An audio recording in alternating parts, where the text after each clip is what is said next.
मुझे पदवी तिरागी दे, अंधेरा सब मिटा देना। मुझे पदवी तिरागी दे, अंधेरा सब मिटा देना।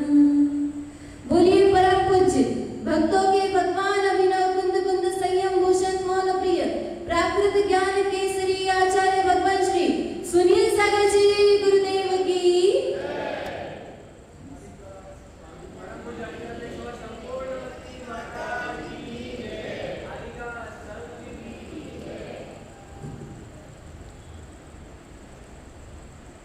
एक बड़े सेठ जी जिसके एक फैक्ट्री में आग लग गई, अभी सुना ना आप सभी ने, एक फैक्ट्री में आग लग गई।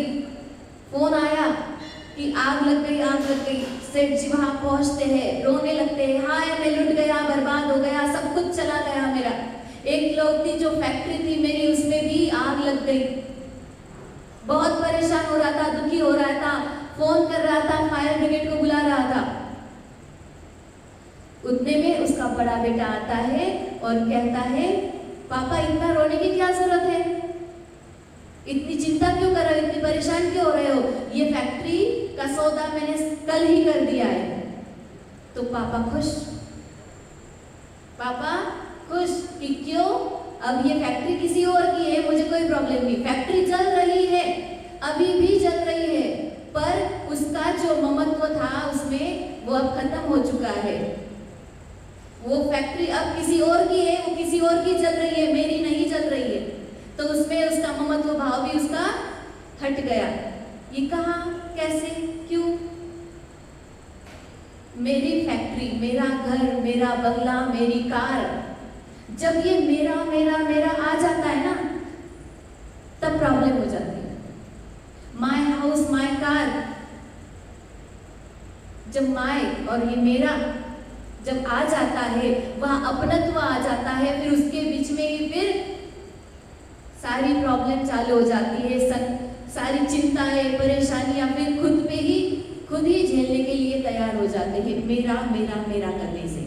अगर जब हम मेरा हटा देंगे तो कोई अपनत्व नहीं रहेगा। ठीक है, घर है, मेरा घर नहीं है, कार है, मेरी कार नहीं है। मेरी कार जब बोलेंगे ना तब उसमें ममत्व आ जाएगा, मेरी कार में स्क्रैचेस हो गए, मेरी कार ऐसा, मेरी कार के एक्सीडेंट हो गया, ये हो गया, वो हो गया, मेरी कार। पर जब सिंपली बोलेंगे कार का एक्सीडेंट हो गया तो उतना दुख नहीं होगा। ममत्व भाव जहाँ होता है तो वहां दुख होता है, चिंता होती है, परेशानी आती है। कहते हैं ना, भारत मेरा देश है। किसी ज्ञानी ने कहा है कि भारत मेरा देश है, उन्होंने कुछ सोच समझ के ही बोला होगा कि जब मेरा बोलेंगे तब लोग अपना बनाएंगे इसे। जब मेरा ही बोलेंगे, भारत मेरा देश है, तो जब लोगों को बोलेंगे भारत मेरा देश है, तो देश के सारे देशवासी सब भारत देश को मेरा मेरा कहेंगे और इसके अनुकूल सब बिहेवियर करेंगे। मंदिर मेरा है कहेंगे, ऐसा मेरा मंदिर है, मेरा मंदिर कहेंगे तो अपनापन आ जाएगा, साफ सफाई हो जाएगी, सब कुछ हो जाएगा।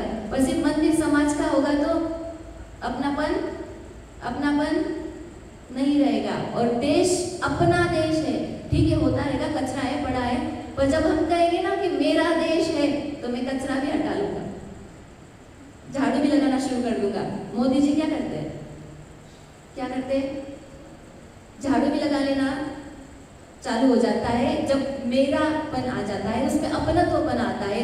पर हमारी जैन संस्कृति, जैन धर्म, पूर्व आचार्य, समस्त शास्त्र ग्रंथ सब कुछ बताते हैं कि ये मेरापन जो है ना उसे हटाना है, ममत्व भाव हटाना है, अपनापन हटाना है।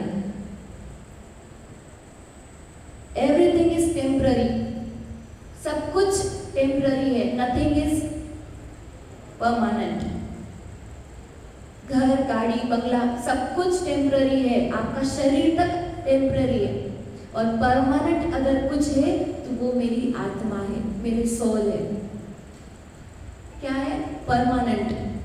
ये हमेशा से है, हमेशा से है, हमेशा रहेगी आत्मा। हमें इस आत्मा को ध्यान में रखना है। बाकी जितने भी पदार्थ है, जो कुछ भी आपको दिख रहा आपके सामने जो कुछ भी दिख रहा है, ये मंदिर, घर, गाड़ी, बंगला, शर्ट, आपकी ड्रेस, आपकी जो चैन है, आपके कपड़े हैं, आपका शरीर है, जो कुछ दिख रहा है वो सब टेम्पररी है, और जो परमानेंट है वो मेरा आत्मा है। जो दिख रहा है वो नष्ट होना ही है। जो सब कुछ दिख रहा है, आंखों से मैं जो जो जो जो कुछ देख रही हूँ, जो कुछ दिख रहा है वो सब नष्ट होना है, और जो नहीं दिखने वाला है वो मेरा आत्मा हमेशा शाश्वत रहने वाला है। शाश्वत आत्मा है हमारा, कभी इस पर्याय में कभी उस पर्याय में उसके घूमना चालू है, क्योंकि कर्म करते रह रहे हैं, पर आत्मा तो शाश्वत है। जो पर्याय है वो बदलती रहती है। शाश्वत से याद आया, आज का 9वां दिन है। कौन से नंबर का? 9th नंबर का, उत्तम अकिंचन्य 9वां दिन। 9 ये अक्षर, ये अंक जो है वो अपने आप में शाश्वत है। कैसे बताओ? 9 एके 9 एकम 9, 9 दूने 18, 18 मतलब 1 और 8, 8 कितने हो गए? 9, 9 तिया 27, कितने? 7 और 2 कितने हो गए? 9, 9 चौके 36, 3 और 6 मिलकर कितने हो गए? 9, 9 पाँचे कितने? 45, 4 + 5 9, फिर 9 छके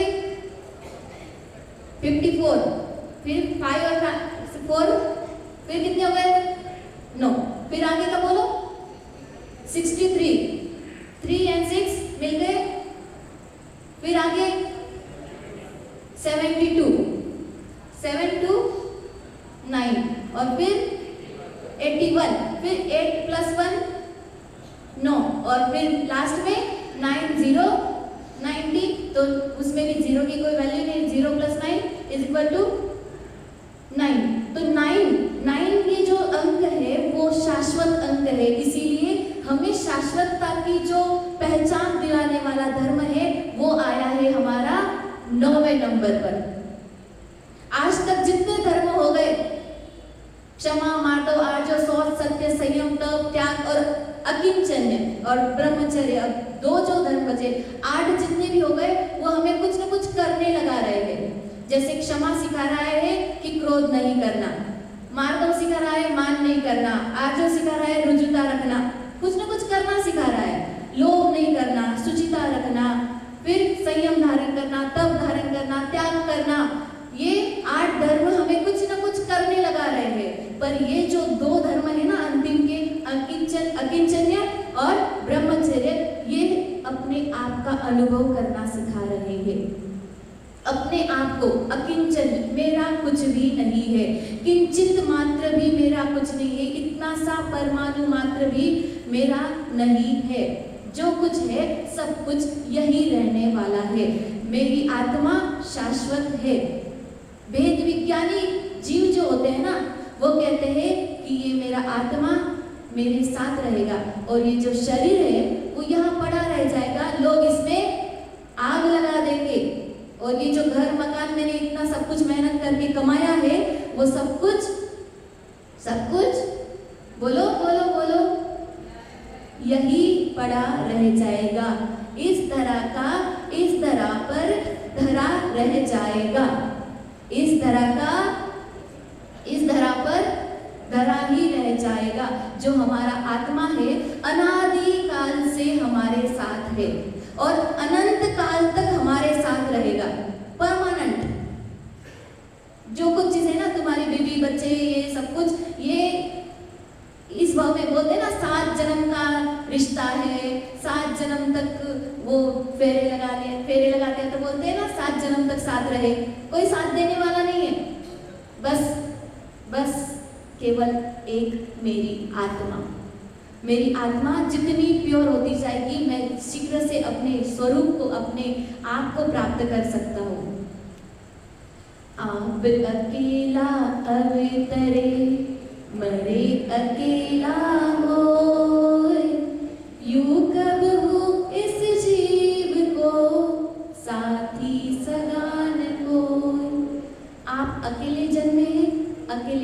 जाओगे। इस संसार में कोई भी आपके साथ नहीं चल सकता। सिर्फ बोलो आपके बेटे को, जिसको आप बहुत प्यार करते हो, कि जब मैं मरूंगा तब तुम भी मर जाना। कह सकते हो? कोई आएगा साथ में आपकी, जो आपकी धर्म पत्नी है, अर्धांगिनी जिसे कहते हैं, बेटर हाफ जिसे कहते हैं, वो आएगी साथ में। अर्धांगिनी कहते हो ना, आएगी साथ में।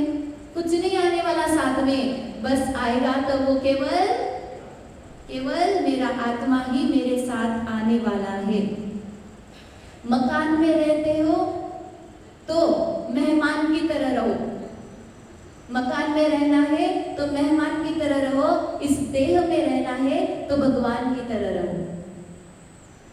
कैसे रहना है? भगवान की तरह। मैं भी भगवान हूँ, मैं भी शाश्वत सुख को प्राप्त करने वाला नित्य निरंजन आत्मा हूँ, मैं सिद्ध हूँ।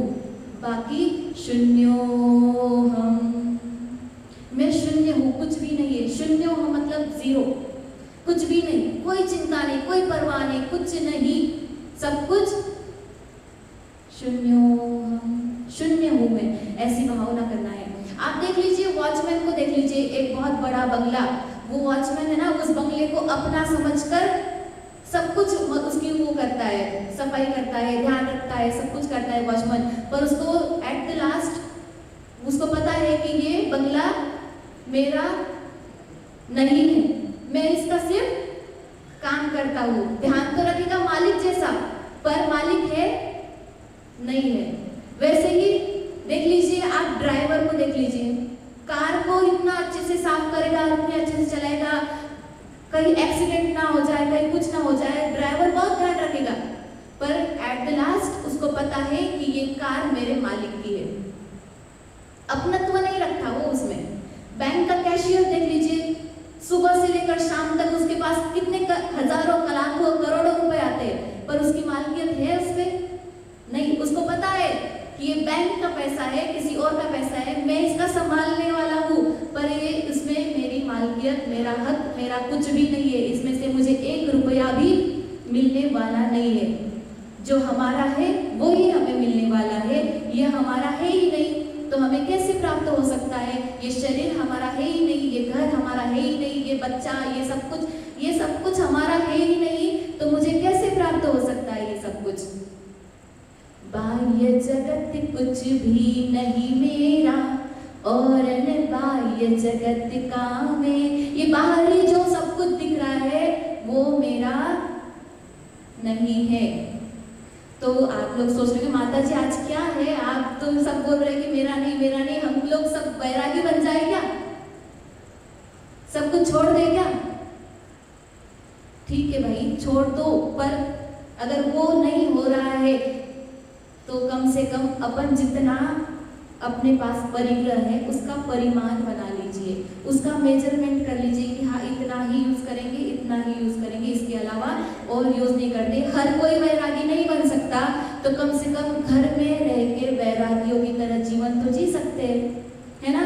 अपने जितनी भी डिजायर्स है, जितने भी परिग्रह अपने पास है, जिससे भी हमने अटैचमेंट कर रखा है, उसका हम परिमाण बांध लेंगे। क्षेत्र वास्तु हिरण्य स्वर्ण धन धान्य दासी दास सभी बताया अभी माता जी ने, तो आप सभी उसका परिमाण भी बांध लेना है। और जहां देह अपनी नहीं तहां अपना कोई। मेरा शरीर कितना बीमार रहता है, मेरी सुनता भी नहीं है। मैं चाहता हूँ कि मंदिर चला जाऊं, मैं चाहता हूँ कि खड़े होकर जाप करूं, मैं चाहता हूँ कि प्रदक्षिणा लगाओ भगवान की, पर मेरा शरीर मेरी सुनता ही नहीं है। जहाँ देह, ये देह अपनी नहीं है, तो वहाँ घर संपत्ति परिवार पुत्र दारा सब कुछ अपना कैसे हो सकता है? ये अपना सब कुछ नहीं है। I am alone. अहमेको खलु शुद्धो दंसन नानमयी सदा रुवी नवी अर्थ मज्ज किंचवी अन्नम परमाणु मित्तम्पि। इतना सा परमाणु मात्र भी मेरा नहीं है, मेरा कुछ है तो बस मैं, मेरा ज्ञान दर्शन स्वभाव ही मेरा है।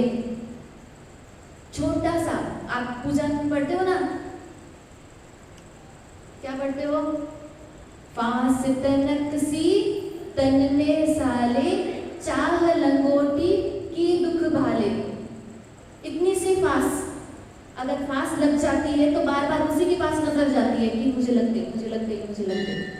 और अगर दांत में कुछ अटक जाता है तो बार बार जीभ वही जाती है, वो निकालने की कोशिश करता है। ऐसा मन भी विचलित होना चाहिए कि ये जो परिग्रह है ना, ये जो परिग्रह है मुझे चुभ रहा है, चुभ रहा है, इसको मुझे हटाना है, जल्दी से निकल। जब दांत में का जो अटका हुआ होता है कुछ भी कण, वो जब निकल जाता है तब कितना अच्छा लगता है, अच्छा लगता है। वैसे ही हमारे द्वारा जो परिग्रह हुआ है, परिग्रह हमने अर्जित किया है, उसको छोड़ते जाएंगे तो आप सब भी अपने आप को रिलैक्स फील करोगे। एक छोटी सी स्टोरी बोलकर बात को विराम देंगे। चाह लंगोटी की दुख भाले है ना सेकंड लाइन में, तो उसमें एक जंगल में मुनिराज होते हैं। मुनिराज बड़े तपस्वी होते हैं। उनके पास एक सेठ दर्शन करने के लिए जाता है। सेठ कहता है कि महाराज आप बहुत तपस्वी हो, ज्ञानी हो, पर ये जो आपका दिगंबरत्व है ना, नग्नत्व है ना, ये मुझे अखरता है। हर कोई आपके दर्शन नहीं करना चाहता है, लोग आपको गाली देते हैं, आप अच्छे से फ्रीडमली आप बाहर भी नहीं जा सकते। तो एक काम कर लीजिए, आप है ना एक लंगोट लगा लीजिए। तो साधु ने कहा लंगोट? फिर वो उसने कहा कि महाराज देख लीजिए, एक लंगोट की तो बात है, आपकी प्रभावना होगी, आप शहर में अच्छे से घूम सकोगे, अच्छे से प्रभावना होगी, आप एक लंगोट लगा लीजिए। तो फिर साधु ने कहा ठीक है, बस लंगोट 2 लगेगी, आज की एक और कल की एक, तो 2। फिर सेठ जी ने कहा ठीक है, उसके नौकर को कहा 2 लंगोट जल्दी से जल्दी बाजार से लेकर आना। 2 लंगोट लेकर आते हैं, एक दिन पहनता है, एक दिन सुखाते हैं। तो जब एक दिन पहना और दूसरे दिन सुखाई, सुखाने के बाद उसने जहां सुखाई थी वहां पर चूहा आया। चूहे ने उस लंगोट को कतर डाला। फिर सेठ जी को बुलाया गया महाराज के द्वारा। फिर सेठ जी ने कहा कोई बात नहीं, लंगोट ही तो कटी है ना, तो मैं एक काम करता हूँ, बिल्ली लेके आता हूँ, ताकि बिल्ली के डर से चूहे आएंगे ही नहीं। तो बिल्ली आप रख लीजिए। तुरंत बिल्ली मंगवाई गई और उस साधु के पास रखी गई। फिर बिल्ली रोज घूमती थी इधर उधर, तो कोई चूहा बाहर नहीं आता था और लंगोट की रक्षा भी हो गई। तो जब बिल्ली म्याऊं म्याऊं म्याऊं का एक दिन हो गया, फिर शाम को उसको और भूख लग गई। तो फिर साधु ने कहा कि इसको खाने के लिए तो कुछ देना पड़ेगा, बिल्ली म्याऊं म्याऊं म्याऊं म्याऊं रोज रोज कर रही है। तो खाने के लिए सेठ जी को फिर बुलाने गए कि इस बिल्ली की भूख मिटाओ। फिर सेठ जी ने कहा कोई बात नहीं, मैं एक आपको गाय दे देता हूँ, ताकि उससे दूध निकाले और दूध बिल्ली को पिलाया करो। फिर उन्होंने कहा ठीक है, अच्छी बात है, गाय भी हो जाएगी, जितना दूध बिल्ली पिएगी, वरना मेरे काम आ जाएगा, है ना। फिर गाय भी अपने पास आ गई। फिर गाय भी भूखी हो गई। फिर उसके लिए घास, हरी हरी घास। अब गाय तो भूख के मारे तड़प रही थी। फिर सेठ जी ने फिर उसके लिए, साधु के लिए कहा कि कोई बात नहीं, गाय के लिए एक खेत ले लेते हैं, तो उस खेत में आप भी रहना और गाय भी रहेगी। फिर गाय घास खाती जाती है। फिर अब वो खेत लिया है तो उसको संभालना तो पड़ेगा, उसके लिए एक किसान की जरूरत पड़ेगी। तो एक किसान भी आ गया। किसान के साथ उसके बीवी बच्चे भी रहने लगे और साधु अपनी साधना करने के लिए बेचैन रहने लगे। उनसे हो ही नहीं, क्योंकि बच्चे की आवाज़, फिर किसान की पत्नी कुछ बोलती, फिर वो बच्चे, ये वो सब कुछ ऐसा परेशानी होने लगी। तो फिर सेठ जी को फिर से बुलाया गया कि ये सब किसान वगैरह सब कुछ है, मुझे बहुत परेशानी हो रही है। तो फिर सेठ जी ने कहा कि एक काम करते हैं, इन किसान को और उसके बीवी बच्चे को घर पे भेज देते हैं और मैं आपके लिए एक सुंदर कन्या ला के देता हूँ, आप विवाह कर लीजिए, विवाह कर लीजिए, ताकि आप दोनों का जो संसार है अच्छे से चल सकेगा। मैं आपको मेरी फैक्ट्री का मालिक बना देता हूँ, आप फैक्ट्री में अच्छे से रहिए, कमाइए, आप दोनों बीवी और मियाँ बीवी अच्छे से रह सकते हैं। तो साधु के अकल ठिकाने पे आ गई कि मैंने सिर्फ एक लंगोट की चाह में, चूहे ने लंगोट कतरी, फिर बिल्ली आ गई, फिर गाय आ गई, फिर खेत आ गया, फिर किसान आ गया, किसान के साथ बीवी बच्चे आ गए, और अब बारी आई मेरे विवाह की। कि मैं कितना लोभी लालची बन गया, कितना एक परिग्रह, सिर्फ एक परिग्रह, लंगोट का परिग्रह मैंने रखा तो ये मेरे संसार में कारण बन रहा है। मैं कहाँ एक साधु था और कहाँ एक संसारी बनने चाह रहा हूँ, मेरी बुद्धि खराब हो गई है। अब मुझे परिग्रह नहीं रखना है। परिग्रह दुख का कारण है। चाह लंगोटी की दुख भाले, इस लंगोट की जो चाह रखी उससे दुख ही दुख मिला। जो परिग्रही होता है उसी को ग्रह परेशान करते हैं, जो परिग्रही होता है उसे ही ग्रह परेशान करता है, जो अपरिग्रही होते हैं उसके लिए कोई ग्रह परेशान नहीं करते। आप सभी अपरिग्रही बने, भले ही अपरिग्रही पूर्णतः नहीं बन सकते तो कम से कम परिग्रहों का प्रमाण बना लीजिए। और ऐसे अकिंचन स्वरूप, आज टीचर्स डे भी है, 5 सितंबर टीचर्स डे भी है, तो ये परिग्रह ना रखना हमें धर्म सिखाता है। हमें ये धर्म सिखाने आया है कि अकिंचन स्वभाव को धारण करो। जो सिखाते हैं हमें गुरु हमेशा सिखाते रहते हैं कि इन 10 धर्मों का पालन करो, हम भी सीखे। और आज टीचर्स डे के इस अवसर पर आप सभी शिक्षाएं ग्रहण करें। इसी भावना के साथ बोलिए चतुर्थ पट्टाधीश आचार्य भगवान श्री सुनील